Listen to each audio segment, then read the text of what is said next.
Hello everyone, hope you are all fine. सब अच्छे से होंगे। आज हम हमारा जो टॉपिक रहेगा वो इम्पोर्टेंट मोनूमेंट्स होंगी। ये आपके पास जो आर्ट एंड कल्चर हमने टॉपिक शुरू किया था उसी का पार्ट है। इम्पोर्टेंट मोनूमेंट्स जो भी इंडिया में हैं, जहाँ से एग्जामिनर आपको क्वेश्चन फ्रेम करता है, इस टॉपिक को कवर करेंगे। तो उससे पहले मैं आपको सबसे पहले जो बी फाइनेंस अकाउंटेंट असिस्टेंट के बच्चे जिन्होंने क्वालिफाई किया, उनको हमारी तरफ से कॉन्ग्रेचुलेशंस। उनकी फैमिली को, तो उनके रिलेटिव्स को, सबको हमारी तरफ से कॉन्ग्रेचुलेशंस। तो उन्होंने मेहनत की, क्वालिफाई किया एग्ज़ाम। उसके बाद जो बच्चे कुछ पॉइंट से ड्रॉप हो जाते हैं, मतलब इंसान कितनी मेहनत करता है, काफ़ी ज़्यादा मेहनत करता है, बहुत दिन रात इंसान मतलब बच्चे मेहनत करते हैं। अब क्या होता है कि कोई बच्चा जो होता है वो फ्यू पॉइंट्स से वो ड्रॉप होता है, काफ़ी दुख होता है इस चीज़ का उस टाइम। लेकिन ये चीज़ें होती हैं, फेलियर्स आते हैं लाइफ में, लेकिन इन चीज़ों को हमें साथ साथ में एडजस्ट करना पड़ता है, कॉम्प्रोमाइज़ करने पड़ते हैं इनके साथ। लेकिन हाँ, दर्द समझ सकते हैं उसका, मतलब जिस बच्चे का कुछ सपोज़ 90 कट ऑफ हुआ और आपके 89 पॉइंट समथिंग है, 88 है, तो काफ़ी ज़्यादा दर्द होता है, मतलब बहुत ज़्यादा। मैं खुद इस स्टेज से गुजरा हूँ, काफ़ी ज़्यादा महसूस होता है इंसान को। लेकिन ये चीज़ें इंसान को साथ साथ रखनी पड़ती हैं। एक दो दिन होगा इंसान को, फिर ये चीज़ें जहन से आपको निकालनी है, और जो फर्दर आपके कमिंग एग्ज़ाम्स होंगे उसके लिए आप उस पर फोकस करोगे। ऐसा नहीं होता कि एक ही एग्ज़ाम था आपकी लाइफ में, हो गया तो फिर नहीं होगा। हाँ, उससे आपको और ज़्यादा मोटिवेशन मिलेगा, यार नहीं हुआ, नेक्स्ट बार पक्का मैं सीट निकाल के रहूँगा। लेकिन हाँ, फैमिली का प्रेशर होता है काफ़ी ज़्यादा, रिलेटिव्स का, ये चीज़ें होती हैं, ये तो साथ साथ होती हैं। इन चीज़ों को इंसान को एडजस्ट करना पड़ता है। काफ़ी लोग बातें करते हैं, यार कब से पढ़ रहा है, नहीं हो रहा है इसका, ये चीज़ें होती हैं, ये सबके साथ होती हैं, ऐसा नहीं होता। लेकिन इन चीज़ों को साथ साथ आपको क्या करना है, निगलेक्ट करना है और अपनी स्टडीज़ पे कंसंट्रेशन रखनी है, ताकि आपका एग्ज़ाम जो भी है फर्दर एसएसबी के एग्ज़ाम्स हैं, पीएससी के, ताकि वो आप आराम से क्वालिफाई कर पाओ। और एक अपना स्ट्रेटजी बना लो, नहीं हुआ वो चीज़ छोड़ दो, वो हो गया ख़त्म, वो तो आपका पास्ट, उस चीज़ को भूल जाओ। अब आप अपने फोकस करो, जो आपका फ्यूचर होगा, जो आपके कमिंग एग्ज़ाम आने वाले हैं, उस पे फोकस करो कि उसको किस तरह से आप स्ट्रैटेजी करोगे, आपकी प्लानिंग कैसे रहेगी, कि किस तरह से आप क्वालिफाई करोगे, किन चीज़ों पे आप लैग कर रहे हो, कहाँ पे आप मिस कर रहे हो, किन पॉइंट्स को। छोटी मोटी गलतियाँ हो जाती हैं एग्ज़ाम में, बहुत ज़्यादा सिली मिस्टेक्स होती हैं जब हम एग्ज़ाम देने जाते हैं, काफ़ी ज़्यादा प्रेशर होता है, तो वो चीज़ें आपको निगलेक्ट करनी है। जो हुआ उस चीज़ को भूल जाओ। अब आप फोकस करो आगे जो कमिंग एग्ज़ाम्स है उस पे। तो ये चीज़ें होती हैं। अब हम टॉपिक पे आते हैं हमारे पास। ये चीज़ें सबके साथ होती हैं, इन चीज़ों का एडजस्ट करना पड़ेगा आपको। हम देखते हैं हमारे पास जो इम्पोर्टेंट मोनूमेंट्स है। उससे पहले आज जो वेटरनरी फार्मासिस्ट का जो पेपर था, आप हमारे वीडियोस जाके देखो।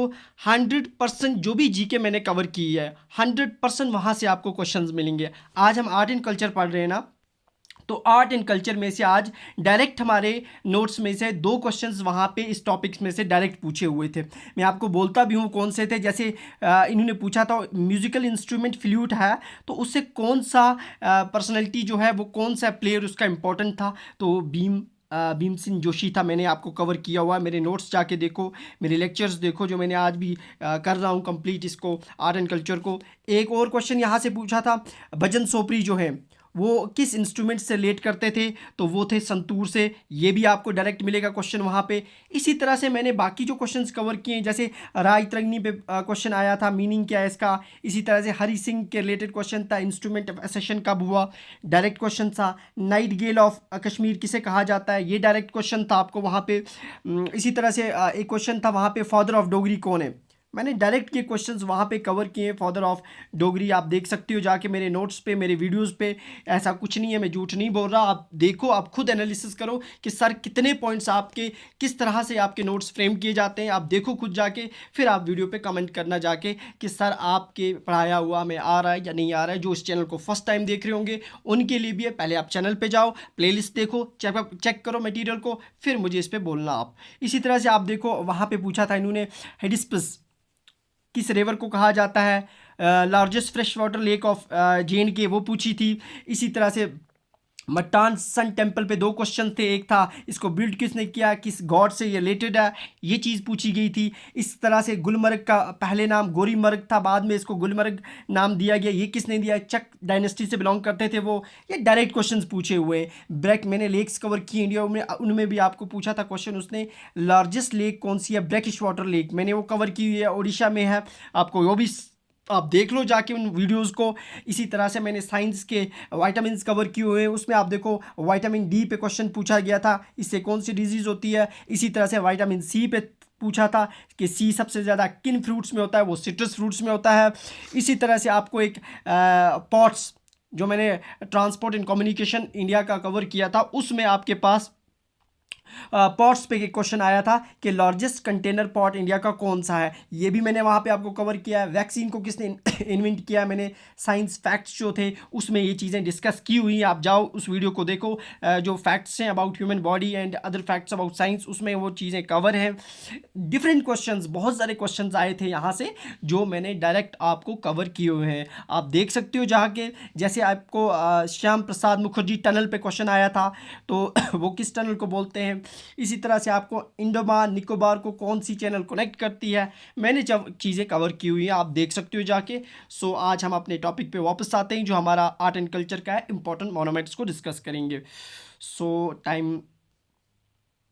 आपका टाइम वेस्ट हुआ होगा, सॉरी उसके लिए। सो आज हम देखते हैं कौन कौन सी मोनूमेंट्स हैं। देखो इंडिया के अंदर इंपॉर्टेंट मोनूमेंट्स कौन से हैं जहाँ से एग्जामिनर आपको डायरेक्ट क्वेश्चन पूछेगा। सो चलते हैं, सबसे पहले ताजमहल की बात करते हैं। ताजमहल महल आपको सबसे पहले पूछेगा इसकी लोकेशन कहाँ पे है, तो इसकी लोकेशन आपको यूपी में कहाँ पे मिलेगी, किस स्टेट में मिलेगी, यूपी में, स्टेट यूपी के किस एरिया में, आगरा में। और इसे किस रिवर के ऊपर बनाया गया है, किस रिवर के बैंक के किनारे बनाया गया है, वो है यमुना रिवर, ये चीज़ भी याद रखना। और इसको कौन सा मुगल इंपीरियर था जिसने ताजमहल को बनाया था, उनका नाम था शाहजहां। तो शाहजहां ने अपनी बीवी मुमताज़ महल जो थी उनकी बीवी, उसकी याद में ये बनाया गया था, वो उनकी थर्ड वाइफ थी। तो ये चीज़ भी एग्जामिनर पूछता है, ठीक है ना।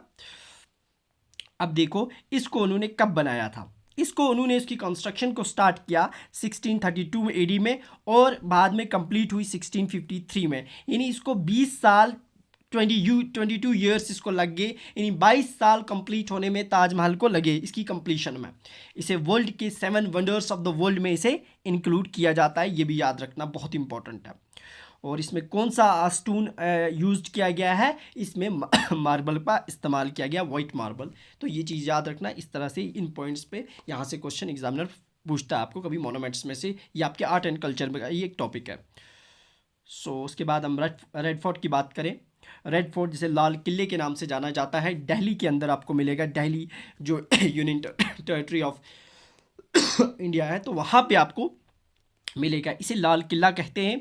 और इसे किसने बनाया था, उनका वो भी एक मुगल इंपीरियर थे और उनका नाम था शाहजहां था। और यहाँ पे जिस पत्थर का इस्तेमाल किया गया है वो रेड स्टोन है, यानी तभी इसको लाल किला बोलते हैं। लाल का मतलब होता है रेड। और जिसका जो इनका मेन आर्किटेक्चर था, जिसने इसको डिज़ाइन किया, उनका नाम था उस्ताद अहमद लाहौरी। इसी ने ताजमहल को भी डिज़ाइन किया था, उस्ताद अहमद लाहौरी ने। और इस लाल किले को यूनेस्को वर्ल्ड हेरिटेज साइट में 2007 में इंक्लूड किया गया। यूनेस्को होता है, फुल फॉर्म याद रखना, United Nation Education Scientific Cultural Organization, जिसके हेडक्वार्टर्स आपको पेरिस में मिलते हैं। तो इसे वर्ल्ड की हेरिटेज साइट में इंक्लूड किया गया है, ठीक है ना। उसके बाद इसी लाल किले पे क्या होता है कि हर साल आपके जो प्राइम मिनिस्टर है, जैसे आज आपके prime minister mister Narendra Modi जो हैं, आपके श्री नरेंद्र मोदी आपके प्राइम मिनिस्टर इंडिया के, तो वो हर साल क्या होता है, जो भी इंडिया का प्राइम मिनिस्टर आता है तो वो वहाँ पे जो फ्लैग होता है उसको होस्ट करता है इंडिपेंडेंस डे पे। वो चीज़ भी याद रखना, वो कहाँ पे किया जाता है, इसी लाल किले पे किया जाता है। और इसकी कंस्ट्रक्शन कब हुई, 1638 में की गई और कंप्लीट हुआ 1648, मगर इसको 10 साल लग गए बनने में, ये चीज़ भी याद रखना। इसी किले को पहले एक नाम से जाना जाता था, इसे किला मुबारक भी कहा जाता है, किसको, लाल किले को, ठीक है ना, रेड फोर्ट को। नेक्स्ट आता है हमारे पास कुतुब मीनार। देखो कुतुब मीनार की बात करें तो कुतुब मीनार आपको लोकेशन इसकी दिल्ली में मिलती है। ये कहाँ पे है, दिल्ली में। और ये टॉलेस्ट मैसनरी, यानी इसे मैसन से कंस्ट्रक्ट किया था, इंडिया का टावर है इंडिया में। इसकी हाइट कितनी है, 72.5 मीटर्स, हाइट भी याद रखना। और इंडिया का हाईएस्ट टावर मैसनरी टावर है हमारे पास, ठीक है ना। उसके बाद बात करें तो इसको बिल्ड करने वाले का नाम बहुत इंपॉर्टेंट है, कुतुबुद्दीन ऐबिक, जिसने इसको बिल्ड किया था, इसकी कंस्ट्रक्शन को स्टार्ट किया था और इसकी कंस्ट्रक्शन को कंप्लीट किया बाद में अल्तुतमिश ने। तो ये चीज़ भी याद रखना, कंप्लीट किसने किया था और इसको कंस्ट्रक्ट किसने किया था। उसके बाद हम बात करें तो इसे यूनेस्को वर्ल्ड हेरिटेज साइट में इंक्लूड किया गया 1993 में। तो ये था हमारे पास कुतुब मीनार। उसके बाद हमारे पास इंपॉर्टेंट मोनूमेंट्स है, उसका नाम है जयपुर सिटी पैलेस। इसे जयपुर सिटी पैलेस क्यों बोलते हैं? जयपुर आपके पास सिटी है कहाँ पे? राजस्थान में। इसी राजस्थान में जयपुर को कहा जाता था पिंक सिटी। ये चीज़ भी याद रख लेना, मैं साथ साथ ये पॉइंट्स भी कवर कर रहा हूँ कि जयपुर को आपको पिंक सिटी बोलते हैं। ये आपको राजस्थान में है, यहाँ पे सिटी पैलेस है। ये सिटी पैलेस जो है यहाँ पे काफ़ी लोग आते हैं, टूरिस्ट डेस्टिनेशन प्लेस है, टूरिस्ट की अट्रैक्शन काफ़ी ज़्यादा होती है यहाँ पे। तो इसको किसने बनाया था? तो इसको बनाया था, उनका नाम याद रखना, बिल्ड बाय महाराजा सवाई जय सिंह। जो महाराजा सवाई जय सिंह थे उन्होंने इसको कंस्ट्रक्ट करवाया था। उसके बाद हम बात करेंगे आगरा फोर्ट की। देखो आगरा फोर्ट, आगरा नाम से ही पता चलता है कहाँ पे होगा। इसकी लोकेशन आपको मिलती है यूपी के अंदर, आगरा में, ठीक है ना। ये भी किस रिवर के ऊपर है? किस रिवर के बैंक के किनारे है? यमुना के अंदर है, ठीक है ना, यमुना के किनारे के नज़दीक है ये। और इसे बिल्ड करवाने वाले का नाम था अकबर, जो मुगल एम्पीरियर थे 1565 में। पहले उन्होंने जब इसको बनाया गया आगरा फोर्ट को, तो मिलिट्री पर्पज़ के लिए बनाया गया, यानी एज ए मिलिट्री स्ट्रक्चर था, यहाँ उनकी आर्मी रहा करती थी। बाद में क्या हुआ कि जो शाहजहां आए उनके बेटे, उन्होंने इसको ट्रांसफॉर्म कर दिया इनटू ए पैलेस, यानी फिर उनका पैलेस था, महल था उनका। तो जो इसमें पत्थर यूज़ किया गया था उस टाइम, वो था रेड स्टोन यूज़ किया गया था। ये इंपॉर्टेंट पॉइंट्स हैं जहाँ से एग्जामिनर आपको क्वेश्चन फ्रेम करता है, वही चीज़ें मैं कवर करता हूँ, उससे बाहर नहीं जाऊँगा। आप देखो मेरे जो भी वीडियोज़ हैं वहाँ से क्वेश्चन आ रहे हैं आपको डायरेक्ट, ठीक है ना। अब उसके बाद हवा महल की बात करते हैं। हवा महल जो है, इसे जयपुर में, ये भी आपको कहाँ पे मिलता है? जयपुर राजस्थान के अंदर, जो आपकी पिंक सिटी है। अब इसको जिसने बनाया था उसका नाम बहुत इंपॉर्टेंट है, वो एक राजपूत थे, उनका नाम था सवाई प्रताप सिंह। 1799 यानी 1799 में उन्होंने इसको बनाया। किसने बनाया? बनाया खुद तो नहीं बनाया, उस वक्त इनका रूल था, बनाने वाले तो मैसन्स होते हैं, आर्किटेक्चर्स होते हैं, उन्होंने बनाया, लेकिन during the period of Sawai Pratap Singh 1799। इस हवा का मतलब होता है wind, so we call it as palace of wind, तभी इसे पैलेस ऑफ विंड के नाम से जाना जाता है। उसके बाद आता है चार मीनार। देखो चार मीनार, चार मीन्स फोर, मीनार मीन्स आपके पास चार मीनार होंगे। तो ये आपको कहाँ मिलता है? ये आपको हैदराबाद के अंदर मिलेगा। हैदराबाद जो है वो तेलंगाना के अंदर है, वहाँ पे मिलेगा। और इसका फाउंडर जो थे वो थे मोहम्मद कुली कुतुब शाह। बहुत इंपॉर्टेंट है, एक साथ लिखना, मोहम्मद कुली कुतुब शाह जो थे उनके दौर में ये चीज़ बनाई गई। और इसकी हाइट कितनी है? इसकी हाइट हमारे पास 56 मीटर्स, और या फिर हम फीट्स की बात करें तो 184 फीट्स है इसकी हाइट। उसके बाद हम बात करें तो ये भी एक रिवर के किनारे बनाया गया है, उस रिवर का नाम है मोसी रिवर। तो वो ये भी याद रख लेना, कभी एग्जामिनर डीप पूछेगा तो ये चीज़ पूछ सकता है आपसे।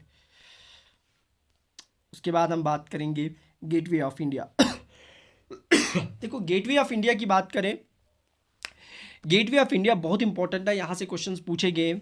इसकी लोकेशन कहाँ पे है? मुंबई में। जो आपकी मुंबई सिटी है वहाँ पे आपको गेटवे ऑफ इंडिया मिलेगा, और इसी को बोला जाता है ताजमहल ऑफ मुंबई। यानी मुंबई का ताजमहल किसको कहा जाता है? इसे गेटवे ऑफ इंडिया को मुंबई का ताजमहल कहा जाता है। सेम लाइक दैट है, क्योंकि फाउंडेशन स्टोन जो था इसका, यानी इसकी बुनियाद जिसने रखी इस गेटवे ऑफ इंडिया की, वो थे सर जॉर्ज सिनहैम क्लार्क, जिनका नाम था, जिन्होंने इसकी फाउंडेशन रखी। जो उस वक़्त के बम्बई के, उस वक़्त मुंबई को बम्बे कहा जाता था, तो उसके गवर्नर थे। और कब रखी थी उन्होंने? 31 मार्च 1913 में इसने उसकी फाउंडेशन रखी। उसके बाद क्या हुआ? कंस्ट्रक्शन इसकी जाके कंप्लीट हुई 1924 में। तो 1913 में रखी, 24 यानी 10 साल के बाद इसकी कंस्ट्रक्शन कंप्लीट हो गई। तो ये था हमारे पास जो है मुंबई गेट, ठीक है ना। उसके बाद आता है सांची स्तूपा। सांची स्तूपा भी बहुत इंपॉर्टेंट है। देखो सांची स्तूपा की बात करेंगे तो इसकी ये आपको कहाँ पे मिलेगा? मध्य प्रदेश में सांची स्तूपा। ये इंडिया का सबसे पुराना ओल्ड स्टोन स्ट्रक्चर है। तो कभी पूछ सकता है examiner, oldest stone structure of India is Sanchi stupa. ये इंडिया का सबसे पुराना पत्थर का स्ट्रक्चर है और इसे ओरिजिनली कमीशन किया था किसने? अशोका ने। ये भी याद रखना, अशोका ने किया था। और वर्ल्ड की हेरिटेज साइट में इसको इंक्लूड किया गया 1898 में। किसके द्वारा? यूनेस्को ने इसे इंक्लूड किया। यहाँ पे आपको वो जो अशोका के पिलर्स हैं वो भी मध्य प्रदेश में मिलते हैं, सांची के अंदर मिलते हैं। तो यहाँ पे एम्बलम वगैरह है, वो सब चीज़ें यहाँ पे मिलती हैं आपको। एक बुद्धिस्ट साइट थी, बुद्धिस्ट का से रिलेट करती थी, कौन सी? ये सांची स्तूपा। तो ये भी याद रखना, बहुत इंपॉर्टेंट है। उसके बाद हम इंडिया गेट की बात करेंगे। इंडिया गेट जो आपका, ये आपको दिल्ली में मिलेगा और इसकी हाइट भी याद रखना बहुत इंपॉर्टेंट है, 42 मीटर्स टाल। अगर फीट की बात करें तो 138 फीट ये टाल है। इसे दूसरे नाम से जाना जाता है इंडिया गेट को। पहले इसे कहा जाता था ऑल इंडिया वॉर मेमोरियल। यानी ऑल इंडिया वॉर मेमोरियल क्यों कहा जाता था? कि during the world war second की, नहीं सॉरी, वर्ल्ड वॉर फर्स्ट में क्या हुआ कि वर्ल्ड वॉर फर्स्ट में इंडिया के 84,000 सोल्जर्स जो थे उस वक्त वहाँ पे शहीद हुए थे during the first world war, 1914 से लेकर 1921 तक। तो इसीलिए उनकी मेमोरियल के लिए वहाँ पे इंडिया गेट बनाया गया। इसीलिए वहाँ पे उनके नाम से इसको बोलते हैं ऑल इंडिया वॉर मेमोरियल। तो ये चीज़ याद रखना। और इसको डिज़ाइन जिसने किया उनका नाम भी बहुत इंपॉर्टेंट है, वो है एडविन ल्यूटेंस। ये कभी पूछते हैं कि इंडिया गेट को डिज़ाइन करने वाले का नाम था एडविन ल्यूटेंस। सो नेक्स्ट देखते हैं, हमारे पास बहुत इंपॉर्टेंट है, यहाँ से क्वेश्चन पूछते हैं। Konark sun temple. Konark sun temple जो है ये आपको मिलता है कोणार्क। कोणार्क एक जगह है उड़ीसा के अंदर। उड़ीसा इंडिया की साउदर्न ईस्टर्न स्टेट्स में पड़ती है वहाँ पे। तो यहाँ पे एक जगह है और ये टेम्पल किस गॉड को डेडिकेटेड होता है? ये चीज़ बहुत इंपॉर्टेंट होती है। इंपॉर्टेंट टेम्पल्स के बारे में ये याद रखना है, डेडिकेटेड टू। आज भी क्वेश्चन आया था, सन टेम्पल किससे डेडिकेटेड है? तो ये गॉड सन से डेडिकेटेड है एंड जिसे हम सूर्य कहते हैं। बहुत इंपॉर्टेंट है, ये चीज़ याद रखना।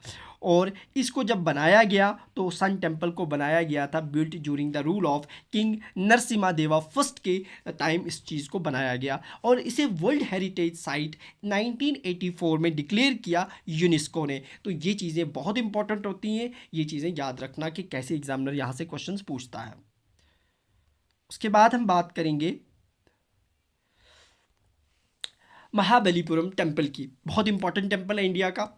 ये कहाँ पे मिलेगा? ये आपको तमिलनाडु। सबसे पहले लोकेशन याद रखना कि किस जगह पे है। अब क्या हुआ कि इसको किसके दौर में बनाया गया, ये चीज़ बहुत इंपॉर्टेंट होती है। इसे बिल्ड किया गया during the reign of Narasimha Varman second और ये बिलोंग करते थे पालवा डायनेस्टी से। या पूछ सकता है किस डायनेस्टी के दौर में से बनाया गया? तो पालवा डायनेस्टी। और उस वक्त कौन सा रूलर था? नरसिम्हा वर्मान के दौर में इसे बनाया गया। तो ये चीज़ बहुत इंपॉर्टेंट होती है। उसके बाद बात करें तो इस स्टोन को जो ये टेम्पल है इस पे स्टोन कार्विंग बहुत ज़्यादा की गई या पत्थर पे कार्व किया गया है और इसे शोर टेम्पल के नाम से भी जाना जाता है। ये चीज़ याद रखना। उसके बाद हमारे पास इसे भी वर्ल्ड यूनेस्को हेरिटेज साइट में डिक्लेयर किया गया 1984 में।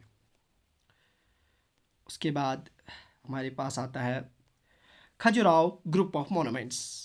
बहुत सारी मोनूमेंट्स हैं यहाँ पे। इसकी लोकेशन कहाँ पे है? मध्य प्रदेश में। पहले ये चीज़ याद रखना। और यहाँ पे भी स्टोन कार्विंग बहुत ज़्यादा आपको मिलेगी, पत्थर पे डिफरेंट डिज़ाइंस निकाले हुए। इसे भी वर्ल्ड हेरिटेज साइट में डिक्लेयर कर दिया गया था। और यहाँ पे दो रिलीजन्स के वहाँ पे एक साथ मिलेंगे, एक हिंदुज़म और जैनिज़्म। यहाँ पे खजुराहो ग्रुप ऑफ मोनूमेंट्स में आपको मिलता है। ये dedicated to Hinduism and Jainism है। उसके बाद नेक्स्ट बात करें, हम हवा महल की बात करेंगे। देखो हवा महल जयपुर में आपको मिलता है, राजस्थान में। इसे पैलेस ऑफ विंड कहा जाता है। क्यों? हवा means wind, so we call it the palace of wind. इसे किसने बनाया था वो भी याद रखना, महाराजा सवाई प्रताप सिंह ने 1799 में। तो बहुत इंपॉर्टेंट है हवा महल, इस चीज़ को भी याद रखना। इसे क्वेश्चन पूछ सकता है किस जगह पे है, इसको कंस्ट्रक्ट किसने करवाया है, ऐसी ही चीज़ें एग्जामिनर पूछता है। उसके बाद बहुत इंपॉर्टेंट ट्रिपल स्टार में इस चीज़ को रखना, यहाँ से बहुत बार क्वेश्चंस पूछे जाते हैं। ये है अजंता एंड इलोरा केव्स। ये दोनों केव्स सबसे पहले किस स्टेट में पड़ती है? ये आपको मिलती है महाराष्ट्र में। एग्जैक्ट लोकेशन कहाँ है? औरंगाबाद महाराष्ट्र के अंदर ये दोनों केव्स आपको मिलेंगे। अब दोनों केव्स के बारे में थोड़ा सा डिटेल में जानते हैं, जहाँ से क्वेश्चन भी बनते हैं, और वो है अजंता केव्स की बात करें तो इनका नंबर जो है वो 29 है। यानी 29 नंबर से, नंबर तो 100 में है लेकिन जो ओपन की गई हैं जहाँ लोग जाते हैं इस टाइम ऑफिशियली, वो 29 नंबर है। और इस पे इंस्क्राइब किया गया है बुद्धिस्ट मॉन्क्स ने, काफ़ी ज़्यादा इंस्क्रिप्शन है, बुद्धिज़्म से रिलेट करती हैं ये। और दूसरी हमारे पास है इलोरा केव्स, इनका नंबर जो है वो 34 है। और ये one of the largest rock cut Hindu temple caves in the world. यहाँ ये हिंदुज़म की सबसे बड़ी रॉक कट केव्स हैं, जहाँ पे बड़े बड़े चट्टानों को कट करके इन्होंने केव्स बनाई हुई है, तो वो है इलोरा केव्स, याद रखना। यहाँ से क्वेश्चन डायरेक्ट बनते हैं। उसके बाद आता है हमारे पास फतेहपुर सिकरी। ये भी बहुत इंपॉर्टेंट, यहाँ से क्वेश्चन बनता है कि फतेहपुर सिकरी जो है आपको है वो यूपी में आगरा में मिलता है लोकेशन। इसे हम सिटी ऑफ विक्ट्री बोलते हैं। सिटी ऑफ विक्ट्री, विक्ट्री क्यों बोलते हैं? क्यों, देखो फतेह का मतलब होता है विक्ट्री, यानी आपकी जीत, तभी इसको सिटी ऑफ विक्ट्री बोलते हैं। ये चीज़ याद रखना है। इसे वर्ल्ड हेरिटेज साइट डिक्लेयर कर दिया गया था, और इसे अकबर ने बनाया कब? 16वीं सेंचुरी में, फतेहपुर सिकरी को। ये चीज़ भी बहुत इंपॉर्टेंट है। तो ये थी कुछ इंपॉर्टेंट मोनूमेंट्स जो आपने डिस्कस की, जो आपके आर्ट एंड कल्चर में ये चीज़ भी आती है, ये चीज़ें कवर हुई, यहाँ से क्वेश्चन बनते हैं। ये टॉपिक बहुत इंपॉर्टेंट है। मैंने आर्ट एंड कल्चर की सारा जो भी इंपॉर्टेंट चीज़ें थी वो कवर की। अगर कोई और चीज़ बची होगी वो भी कवर करेंगे। और बाकी जो वीडियोज़ सर बोल रहे थे, कुछ बोल रहे थे बच्चे, सर आप उस पर economy of Jammu and Kashmir पे वीडियोज़ लाओ, तो उस पर भी हम एक दो वीडियोज़ लाएंगे आपके लिए। और physical and political divisions of India and the world, उस पर भी आपके लिए एक अच्छे 2-4 वीडियोज़ आएंगे जिसमें सारी चीज़ें कवर होंगी। तो जो भी इस चैनल को फर्स्ट टाइम देख रहा है, उस चैनल को सब्सक्राइब कर ले, बेल आइकन को प्रेस करें, ताकि कोई भी नया वीडियो अपलोड होता है उसकी नोटिफिकेशन आपको मिले। और हमारे टेलीग्राम चैनल को ज्वाइन करने के लिए डिस्क्रिप्शन में नीचे लिंक दिया हुआ, वहाँ से आप ज्वाइन कर सकते हो। सो मिलते हैं कल। अल्लाह हाफिज़, थैंक यू।